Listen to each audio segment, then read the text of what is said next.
nous avons 6 principaux cimetières, mais le plus grand, c'est le cimetière de CK20 qui accueille la majeure partie des décès, autant communautaires comme les décès qui sont survenus au CTE. C'est aussi un point important à surveiller pour essayer de voir comment est-ce que nous pouvons suivre aussi les contacts qui ont manipulé le corps avant l'enterrement et aussi de mettre tous les contacts sous surveillance sur un délai de 21 jours.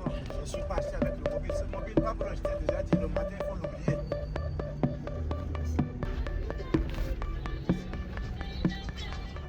Aujourd'hui, là, j'ai décidé de faire le tour dans les centres de santé pour mettre en place la surveillance syndromique.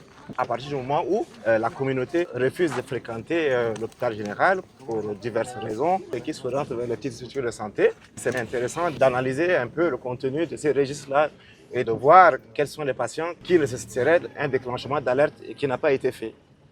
Donc, nous allons faire des photographies des registres, nous allons les analyser et essayer de voir pourquoi est-ce qu'ils n'ont pas orienté les patients vers le CTE, qui est la structure la mieux adaptée et prête à accueillir le cas suspect.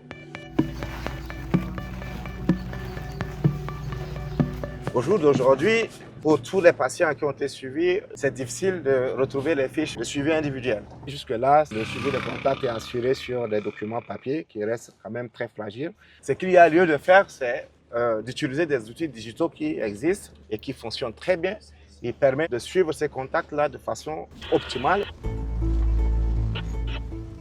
Je m'assure que tous les patients, tous les cas suspects qui sont validés dans les différentes aires de santé ont fait l'objet d'une investigation correcte et parfaite.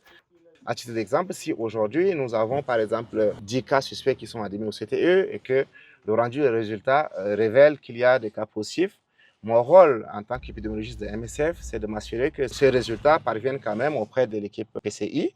Dans cette équipe, nous avons le personnel qui est chargé de repartir dans les ménages de ces patients confirmés-là pour décontaminer. Une de mes activités consiste aussi à faire des analyses de tendance, par exemple, de regarder quelles sont nos admissions, quels sont les cas suspects que nous recevons au niveau du CTE, pour pouvoir fournir quand même des indicateurs et des données opérationnelles à mes collègues de la prise en charge. Et ceci permet de faire l'extension, de disponibiliser X nombre de lits pour les cas suspects et d'autre part pour les cas confirmés.